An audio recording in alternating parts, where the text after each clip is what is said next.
Bonjour tout le monde. Je propose qu'on va commencer ce webinaire. Donc bienvenue à tous et à toutes ce vendredi, euh, presque à la fin de la semaine, on y est presque. Et aujourd'hui on va parler des différentes sortes de GDB et de comment les migrer.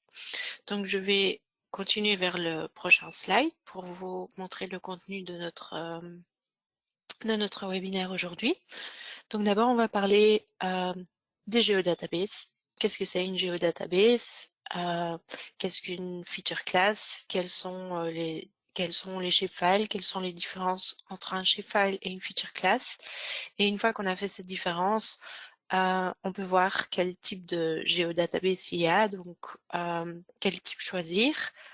Et en deuxième point, on va regarder comment migrer. Donc, c'est comment migrer de certaines géodatabases qui sont supportées en ArcMap mais plus en ArcGIS Pro. Et aussi comment migrer nos shapefiles vers nos feature class.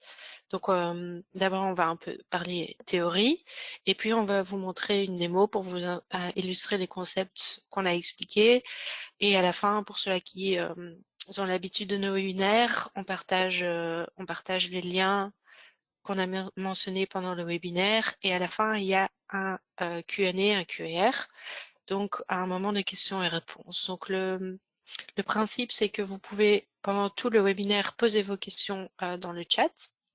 Donc n'hésitez pas s'il y a quelque chose qui vous passe par la tête, vous pouvez l'envoyer dans le chat. Mes collègues et moi, nous suivons le chat. Et à la fin du webinaire, on va répondre donc ensemble à vos questions. Donc on va prendre la question et on va y répondre en live. Donc voilà, si tout le monde est prêt, je propose qu'on commence. Donc, comme j'avais précisé, la première partie, on va parler des geodatabases. Donc, on va parler de shapefile, le feature class, donc les feature class qui vont se retrouver dans la géodatabase. Et après, on va vous expliquer quel type de géodatabase il y a et lesquels choisir en quel cas. Donc, avant de parler de notre GDB à proprement parler, nous allons comparer le format de données géographique très répandu, le shapefile. Donc, le shapefile, le SHP, que vous connaissez peut-être, est constitué de plusieurs fichiers et a un format de données géographiques et est né déjà 30 ans. Par shapefile, on stocke des enregistrements partageant la même géométrie, donc ces points, lignes ou polygones, donc nos vecteurs, et les mêmes attributs. Par contre, il présente des limitations que vous voyez donc ici dans notre table. Donc, elle consomme pas mal d'espace de stockage. Les champs ne peuvent pas comporter plus de 10 caractères. La date et l'heure ne peuvent pas être stockées dans le même champ. Et on stocke une seule classe d'entité vectorielle sur un shapefile. La géodatabase, qui est donc plus moderne, plus récente, se présente sous diverses formes. Donc on pouvait avoir le type fichier ou elle peut exister au sein d'une base de données, y compris les Relational Database Management Systems d'entreprise, les RDBMS. Et comme une géodatabase est contenue dans une base de données, elle permet de stocker plusieurs couches à la fois et pas uniquement des données vectorielles. Donc pas le point, la ligne, le polygone, mais on peut y retrouver également des rasters, des couches de terrain, etc. Et mieux encore, en fait, elle permet la mise en œuvre de nombreux mécanismes avancés, topologie, règles de calcul et de validation, données de réseau. Donc c'est des choses qu'on va vous illustrer pendant la démo. Et aussi, pour terminer, il y a d'autres limites purement informatiques qui sont largement revues à la hausse. Donc, par exemple, une plus grande capacité de stockage, la possibilité d'utiliser une géodatabase avec plusieurs utilisateurs en même temps, une amélioration générale des performances, etc., etc. Donc, vous pouvez retrouver toutes ces infos sur le slide qu'on vous présente ici. Donc là, c'est les différences entre le shapefile qu'on connaît tous ou peut-être pas, ou que la plupart d'entre vous connaissent, est une feature class, une classe d'entité qui se retrouve dans une géodatabase. Après, on peut aller voir les types de géodatabases. Donc, il existe différents types de géodatabases. D'un côté, on distingue les GDB destinés à être édités par un seul utilisateur à la fois, de celles permettant au sein d'une entreprise de travailler à plusieurs en simultané. Donc, dans la première catégorie, on y retrouve les Personal Geodatabases, donc les GDB personnels, qui tournent sur Microsoft Access. Et techniquement parlé, ArcGIS Pro ne supporte plus ce type de GDB. Donc, elles ne sont que supportées dans ArcMap. Après, on retrouve la File Geodatabase ou la GDB fichier qui est compatible avec ArcMap, mais également avec ArcGIS Pro. Et c'est devenu le standard pour la majorité de nos utilisateurs. Donc, quand on va lancer ArcGIS Pro, on verra souvent qu'on on trouvera en fait une File Geodatabase. Et puis plus récemment, nous avons la GDB mobile ou la Mobile Geodatabase qui est basée sur le système de base de données SQLite et celle-là, seul ArcGIS Pro la supporte. Donc, pour les utilisateurs qui désiraient migrer d'ArcMap vers ArcGIS Pro et qui ont encore des GDB personnels sur Microsoft Access, il est nécessaire en fait de migrer ces GDB personnels vers ou bien la GDB fichier ou bien la mobile. Et donc, c'est une migration qu'on va voir plus tard dans ce webinaire. Et alors, il y a encore une quatrième sorte de géodatabase qu'on n'a pas encore mentionnée, c'est la GDB d'entreprise et qui est multi-utilisateur. Donc, on peut l'héberger au sein de systèmes de bases de données courantes, par exemple SQL Server, Oracle, PostgreSQL, etc. Donc, on voit ici les types supportés à droite. Et donc, ça nous donne une bonne aperçu des types de géodatabases qu'on utilise. Donc ici, on va un peu zoomer plus en détail vers les GDB supportés par ArcGIS Pro et ArcGIS Enterprise. Donc, on ne va plus parler de la géodatabase personnelle qui n'est que supportée par ArcMap. Et donc, ces types de GDB se distinguent par le nombre d'utilisateurs. Donc, il y a un éditeur possible pour la GDB mobile et fichier, là où il y a plusieurs éditeurs possibles pour la GDB d'entreprise. Il y a également le format de stockage. Donc, dans les GDB fichiers, on retrouve les données dans des fichiers rassemblés dans un répertoire et là où on va vraiment la retrouver dans une database relationnelle pour les deux autres. La limite de la taille, vous devriez en fait être à l'aise avec les trois options car il y a une grande possibilité de stockage, mais par exemple pour le support des fonctionnalités avancées de transactions, comme par exemple le versionnement. Donc, le versionnement, c'est quand on va éditer des données et qu'on veut garder plusieurs versions de nos données. Donc après l'édition, qu'on veut aussi retrouver nos données avant l'édition. Et donc cette fonctionnalité, elle n'est que disponible dans la GDB Enterprise. Après, il y a aussi la possibilité, donc le support du SQL, comme on est dans une database relationnelle, elle est donc possible dans les mobile geodatabases et les geodatabases d'entreprise, même si elle est plus limitée avec la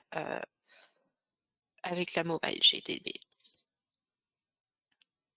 Le support des librairies de développement de solutions mobiles, elle n'est pas supportée pour la GDB fichier. Et puis enfin, la gestion de sécurité via le système d'exploitation. C'est le cas pour la GDB fichier mobile via le système d'exploitation ou pour la GDB d'entreprise, ce sera le système de base de données. Une fois qu'on a vu les différents types de géodatabase, on peut aussi parler des fonctionnalités d'une géodatabase. Donc, dans tous les cas, donc il y a les principes, les fonctionnalités fondamentaux. Donc, c'est les tables, c'est les feature classes, donc les classes entités et les champs. Donc c'est ce qui fait votre couche, vos données dans ArcGIS Pro. Après, il y a la gestion d'attributs. Donc, il y a la possibilité de rajouter, par exemple, des domaines d'attributs, des sous-types, des valeurs contingentes, des règles attributaires. Donc ça, ce sont des fonctionnalités pour assurer la qualité en fait de vos données. Donc, s'assurer que certaines valeurs ne puissent pas être entrées et que, en fait, les données respectent toujours le format que vous imposez. Il y a les extensions additionnelles, donc par exemple le tracking des éditions. On peut rajouter des pièces jointes, on peut rajouter des classes relationnelles. Donc par exemple, si on a, pour donner un exemple, on a un terrain contient plusieurs parcelles. Donc avec notre classe de relation, on peut modeler cette relation entre ce terrain et ces plusieurs parcelles dans ce terrain.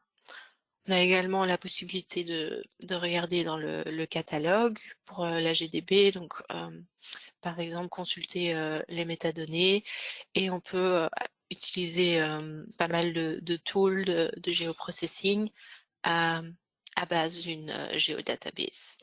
Alors il y a les améliorations transactionnelles qui sont seulement disponibles dans la GDB Enterprise, donc c'est le versionnement, l'archivage et donc aussi l'édition hors ligne.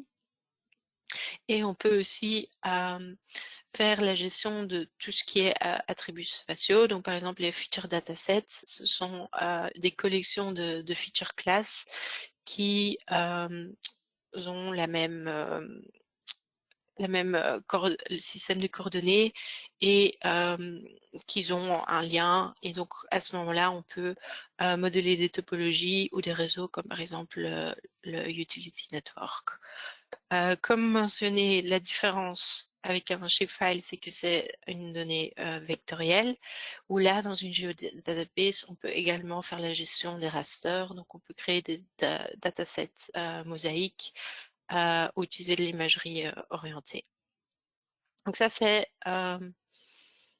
assez vite les databases. Et donc, on pourra aller plus en détail sur toutes ces fonctionnalités, mais on ne va pas le faire en ce moment. Donc maintenant qu'on a parlé des différents types de géodatabases, qu'est-ce qu'une géodatabase, qu'est-ce qu'un shapefile, une classe d'entité, on peut également parler de la migration. Donc, comme on l'avait déjà mentionné, les GDB personnels ne sont plus supportés dans ArcGIS Pro. Donc, si vous avez une GDB personnelle, il est nécessaire en fait de la migrer vers une GDB fichier, donc de ArcMap vers ArcGIS Pro, ou si vous avez une GDB fichier, vous voulez la migrer vers une géodatabase mobile, il y a ici un tool qui existe pour ça. Donc ça, je vais vous montrer dans le prochain slide. Donc ici, vous voyez pour ArcMap, donc on va aussi vous le montrer dans la démo tantôt. On peut donc télécharger l'outil qui s'appelle ArcMap Personal Database to File Geodatabase. On va ici vous donner les liens vers les tools un peu plus tard dans le webinaire. On configure la boîte à outils et on migre nos données d'une GDB personnelle à une GDB fichier. Donc pas de souci, on va vous montrer tout de suite comment ça se passe. C'est assez simple. Et on peut faire la même chose si on veut migrer d'une file geodatabase vers une GDB mobile. On télécharge l'outil, on le rajoute dans ArcGIS Pro et on migre nos données. Donc ça, c'est pour la migration de type de GDB vers un autre type. Mais une question qu'on a aussi souvent quand les gens travaillent, par exemple dans ArcMap, ils ont l'habitude de travailler avec des shapefiles. Et quand ils vont migrer vers ArcGIS Pro, ils veulent travailler dans leur GDB, par exemple leur GDB fichier ou leur GDB Enterprise, mais ils ont encore ces shapefiles et ils ne savent pas comment les convertir vers des classes d'entités. En fait, il y a trois manières de le faire. Il y a la possibilité en fait de faire un clic droit sur notre géodatabase et de importer en fait nos feature class et ça va montrer un tool et à ce moment-là on peut vraiment sélectionner nos shapefiles et donner l'emplacement de la géodatabase en sortie et ArcGIS Pro fait le reste. Donc c'est très simple. Et on pourra ici le faire via le panneau géoprocessing. Donc il y a deux manières, il y a deux tools qui le font. C'est Feature Class to Geodatabase ou Export Features. Et le principe est le même. On introduit nos shapefiles, on dit dans quel géodatabase ils doivent se retrouver. Et de nouveau, ArcGIS fait tout pour vous. Et vous retrouverez donc vos shapefiles comme une classe entité dans votre géodatabase. Donc là, on a beaucoup parlé, vous avez vu pas mal de théories. Donc en fait, ce qu'on va faire maintenant, c'est qu'on va vous montrer les démos. Donc la première démo qu'on va donner, c'est la comparaison des fonctionnalités d'une classe entité dans une géodatabase versus celle d'un shapefile. Donc ça, c'est la première vidéo que je vais lancer maintenant. Dans cette démo, on va vous expliquer les différences qu'il peut y avoir entre une feature class, dans une classe d'entité qui se réside dans une géodatabase, et une shapefile qui est à part entière, qui est aussi une classe d'entité, mais qui ne se retrouve pas dans une géodatabase. Donc la première chose que je vais faire, c'est que je vais ouvrir ma géodatabase ici et je vais rajouter ma couche d'identité Hydrant. Donc je vais la rajouter à ma carte et je vois ici que il y a plein de petites entités, donc c'est une couche de points qui a été rajoutée dans la carte que je vois dans ma carte. Donc je vais zoomer ici vers Tournai et quand je clique en fait sur cette carte, sur cette couche, je vois qu'ici j'ai les onglets qu'on a l'habitude de voir et je vois que ici j'ai une option data. Quand je clique sur data, je vois que sous le data design, j'ai certaines options. Donc j'ai l'option de regarder quel champ il y a dans la couche. J'ai l'option d'aller vérifier les sous-types ou d'aller les définir. J'ai cette option d'aller gérer les domaines, les règles attributaires et les valeurs, les contingent values, donc les valeurs contingentes. Donc, je vois, par exemple, je pourrais voir pour mes domaines, si je clique ici dessus, je vois qu'il y a certains domaines qui ont été rajoutés, par exemple, Hydrant Manufacture, et on peut voir en fait quel code et description il y a. Et si je vais donc dans ma table attributaire, et je vais aller voir ici Manufacturer, et je clique, en fait, je vois que toutes les valeurs qui ont été chargées, qui ont été définies dans mon domaine, je peux les sélectionner ici. Donc je ne peux pas ajouter d'autres valeurs que celles qui ont été définies dans mon domaine. Donc ça, c'est les fonctionnalités des domaines. Donc je vais refermer ça. Je vais de nouveau aller dans Data. Je pourrais aussi rajouter des règles attributaires. Donc ici, si je clique ici, je vois que j'ai un constraint. Donc ça veut dire que si je veux ajouter un nouveau point, le modifier ou le supprimer, je ne peux pas avoir un flow rate qui est plus petit que 0. Donc ici, j'ai défini ma règle. Ici, je lui donne une petite description. Je lui donne un message d'erreur, etc., etc. Et je dis donc à chaque fois qu'on veut ajouter, modifier ou supprimer une valeur, un point, l'attribut flow ne peut pas être plus petit que 0. Donc, je vais fermer ceci et je vais essayer de changer la valeur en, par exemple, moins 250. et je reçois un message pour dire que mon flow ne peut pas être négatif. Donc, je pourrais faire ça pour d'autres valeurs également. Donc, je pourrais rajouter ce qu'on appelle des validation rules, des règles de calculation, etc., etc. Mais donc, ici, c'est juste pour vous informer pour les différences entre une GDB et un shapefile. Donc, on ne va pas aller plus en détail sur les règles attributaires. Si je continue, je vois ici que j'ai encore une option, mais également, comme on parle vraiment des possibilités additionnelles dans une GDB, on ne va pas aller plus en détail sur les détails de toutes les fonctionnalités possibles. Je vois aussi quand je vais dans ma GDB même que je peux avoir des classes de relations. Je peux avoir des tables avec juste les annexes, les pièces jointes. Et si je vais cliquer ici sur Manage, je vois que je peux donc ajouter à ma couche entité hydrante, je peux accepter les annexes. Je peux aussi aller faire du editor tracking, donc je peux aller vérifier, suivre quelles éditions, quelles modifications ont été faites dans ma couche. Je pourrais aussi rajouter par exemple des feature datasets, par exemple ici, où je pourrais regrouper toutes mes feature classes, ce qui est intéressant pour les réseaux, les topologies, etc., etc. Donc ça, c'est toutes les choses que je vois que je peux faire avec une classe entité ou avec plusieurs objets en fait qui sont dans ma géodatabase. Et donc, je veux aussi vérifier quelle est la différence entre ces classes entités qui sont dans une géodatabase et mon shapefile classique que j'avais l'habitude d'utiliser avant.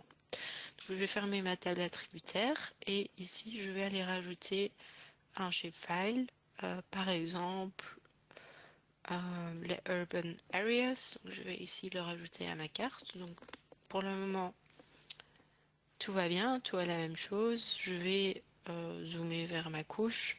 Je vois que c'est un polygone. Et ici, je vois de nouveau mes onglets avec mes différentes options. Mais quand je clique sur Data, je vois que la seule chose que je peux faire, c'est aller gérer mes champs. Donc, je n'ai pas la possibilité de lui attribuer des subtypes, des domaines, des règles attributaires, etc.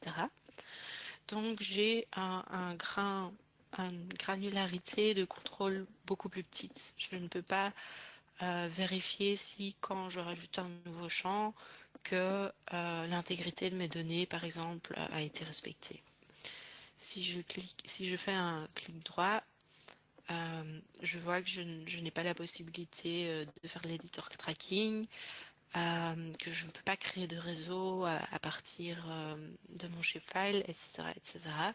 Donc c'est vraiment une classe d'entité isolée avec certaines fonctionnalités, mais qui sont beaucoup moins poussées, moins détaillées que cela qui existe dans ma classe d'identité qui fait partie d'une géodatabase.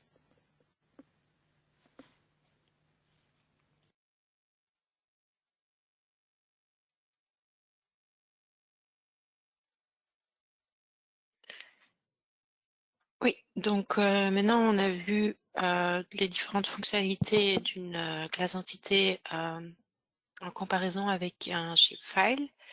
Et dans les deux prochaines démos, si tout va bien, on va vous montrer en fait comment on peut migrer une personal geodatabase vers une file geodatabase et la migration d'une file geodatabase vers une mobile database. Donc dans la première vidéo, on va travailler dans l'environnement DarkMap et on va rajouter un tool qu'on a déjà téléchargé depuis le lien qu'on va vous donner à la fin de ce webinaire. Donc on va rajouter le tool et on va faire la conversion. Donc, je vais lancer la vidéo. Donc ici je vois que j'ai ma GDB personnelle avec 3 couches. Et puis je rajoute mon tool que j'ai téléchargé. Je peux le rajouter, donc ma toolbox, dans ArcMap. Et puis j'ouvre le tool, je vais aller chercher ma GDB personnelle et je vais dire dans quel folder ma file géodatabase va se trouver. Donc à ce moment-là, il va y avoir la conversion et quand je vais ouvrir le folder, je retrouve ma file géodatabase avec mes couches. Donc c'est assez simple. Donc c'est juste télécharger le tool, l'ouvrir dans ArcMap et puis faire la migration. Donc la même chose se passe pour la migration d'une file géodatabase vers une database mobile, sauf qu'ici on le fera dans ArcGIS Pro. Donc je vais relancer. Donc ici, on voit déjà que notre mobile geodatabase, on ne peut plus la consulter dans ArcGIS Pro. Et ici, on va ouvrir notre feature class dans notre geodatabase qu'on veut migrer, donc dans la file geodatabase. Et donc, on va la choisir ici. Donc, ce sera la inspection Hadrons. On peut dire dans quel folder elle va être sauvegardée. On peut également rajouter certaines options à propos des rasters. Donc ça, c'est ce qu'on fait ici. Et à ce moment-là, on va exécuter le tool. Et quand on va aller regarder dans notre folder,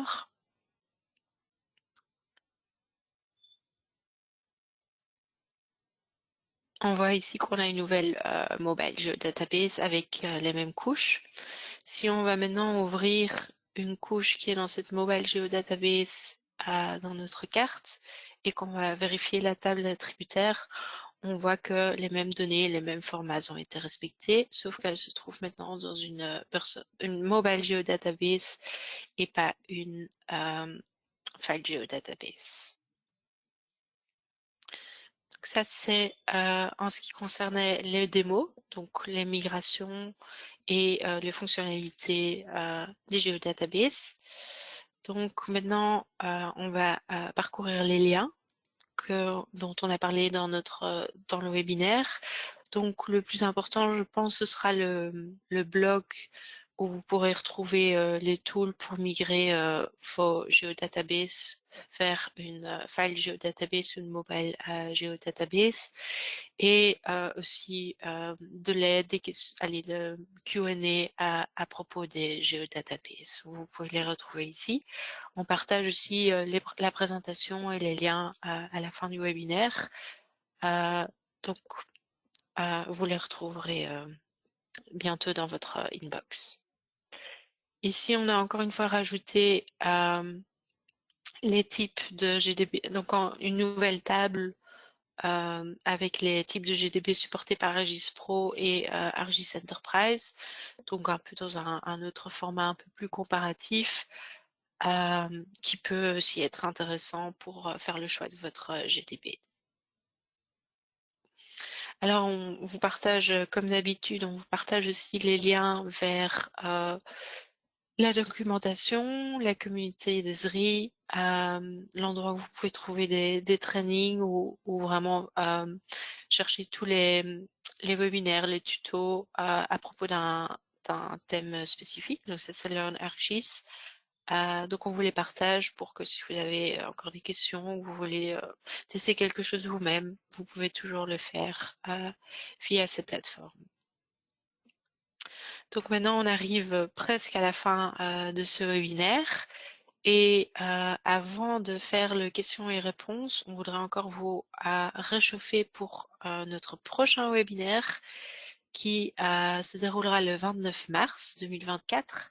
Donc ce sera à propos des ArcGIS Solutions. Donc c'est des modèles d'applications web prêts à l'emploi qu'on peut facilement utiliser dans ArcGIS Online ou ArcGIS Enterprise Donc c'est des solutions toutes faites qu'on peut utiliser avec nos données spécifiques. Donc si vous êtes curieux de savoir comment ça marche, on vous invite avec plaisir le 29 mars 2024. Et nous donnons aussi des formations. La prochaine formation qu'on propose, c'est ArcGIS Online, les processus essentiels, le 6 juin 2024. Et donc en fait c'est pour apprendre à travailler avec ArcGIS Online. Donc on arrive à la fin du webinaire et donc au moment des questions et réponses.